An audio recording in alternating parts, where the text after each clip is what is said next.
Descubre el fascinante mundo de la economía a través de las historias más curiosas, graciosas y sorprendentes que han marcado la historia económica. Somos tu puerta de entrada a narrativas económicas intrigantes, desde las burbujas de tulipanes hasta los ataques de bananas. Ceteris paribus es la expresión que guía nuestro viaje. Exploramos los eventos económicos asumiendo que aunque el mundo es complejo, ciertas cosas permanecen constantes. Buenos días, buenas tardes, buenas noches. Mi nombre es Isaac Joel y en este segundo episodio de Economía con Ceteris Paribus vamos a hablar del fascinante y literal y figuradamente oscuro mundo del monopolio del petróleo. Es imposible hablar del mundo del petróleo sin conocer al hombre más rico que ha existido en toda la historia de la humanidad. Estamos hablando de John Davison Rockefeller. Comento esto ya que según datos de la revista Forbes, la riqueza de los hombres más ricos del mundo actual, como Elon Musk y Jeff Bezos, rondan los $200 mil millones. Sin embargo, el cabrón de Rockefeller poseía un patrimonio ajustado a la inflación actual de alrededor de $340 mil millones. Así que nos preguntamos, ¿cómo este sujeto consiguió tal hazaña? La verdad es que Rockefeller, quien según algunos señalan, heredó la religión de su madre, así como la moral de su padre, ya que su padre se dedicaba a vender supuestos elixires mágicos que claramente no funcionaban. Además, se dedicaba a prestar dinero a campesinos, pero solo le prestaba a aquellos que él sabía que no iban a poder pagarle para así quedarse con sus tierras. Aquel joven Rockefeller tenía dos metas muy claras. La primera de ellas era llegar a tener $100 mil y la segunda llegar a vivir 100 años. Para esto se las hizo de emprendedor asociándose con un compañero de la escuela de comercio, Maurice Clark, así como pidiéndole a su padre un préstamo por $1,000.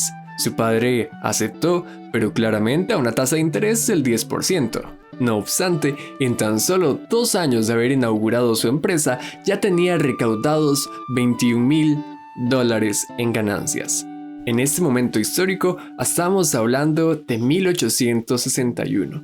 Y esto es importante reconocerlo porque de este periodo hasta 1865 se dio la Guerra Civil en Estados Unidos, guerra que se dio mediante dos bandos, quienes estaban de acuerdo con la esclavitud y quienes querían abolirla. Rockefeller fue llamado a las filas de guerra, pero como otros empresarios de la época, pagó a otras personas para que fueran a pelear en su nombre.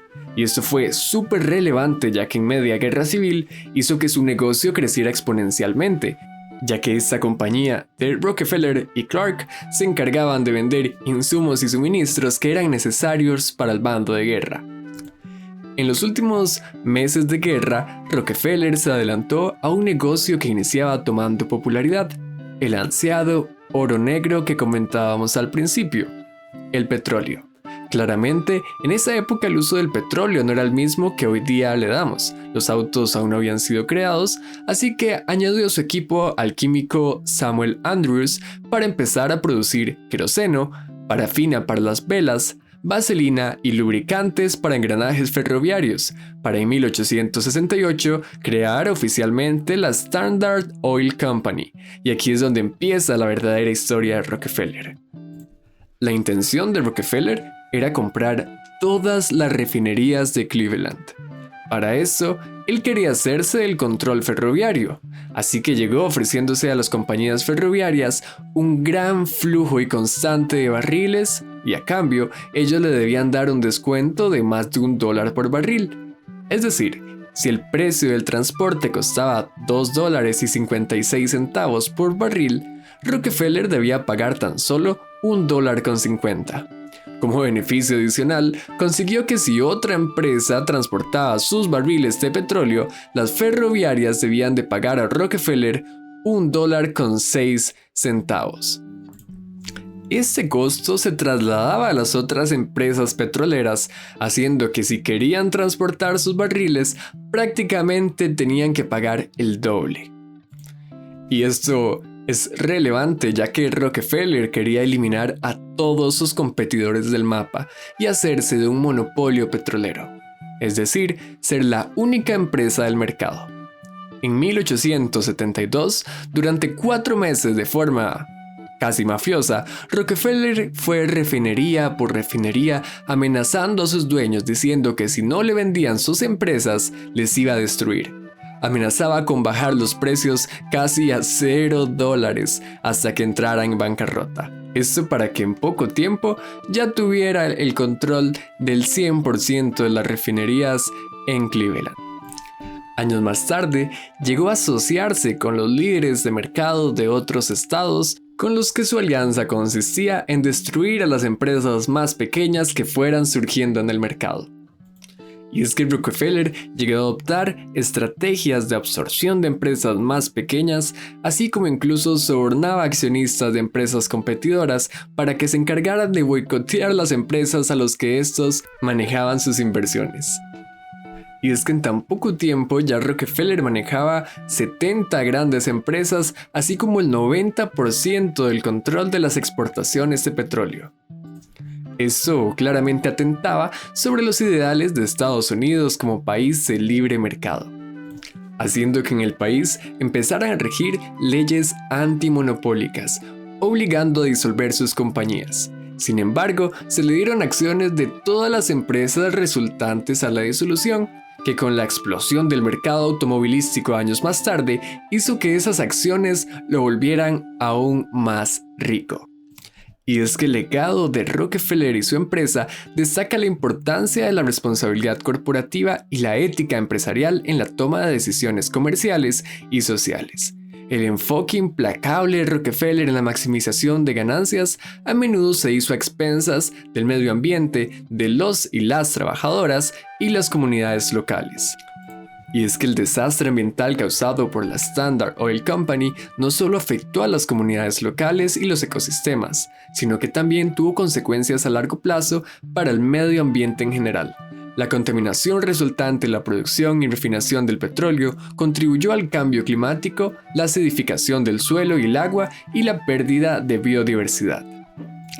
Además, la Standard Oil Company enfrentó numerosas denuncias laborales a lo largo de su historia. Esto debido a las condiciones laborales injustas y peligrosas que existían en muchas de sus instalaciones.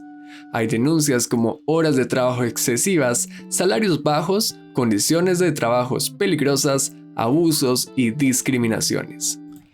Y es que las instalaciones de las refinerías y plantas de producción estaban plagadas de riesgos para la salud y seguridad de sus trabajadores. La exposición a productos químicos tóxicos, accidentes laborales y enfermedades ocupacionales eran comunes.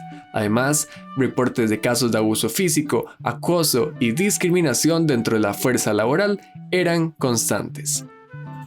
Este sin duda es un caso emblemático que ilustra las complejidades y las políticas del poder económico desmedido en la sociedad. Desde una perspectiva económica, el ascenso de Rockefeller y su empresa destaca la capacidad de acumular riquezas y poder a través de estrategias comerciales agresivas y la explotación de recursos laborales y naturales.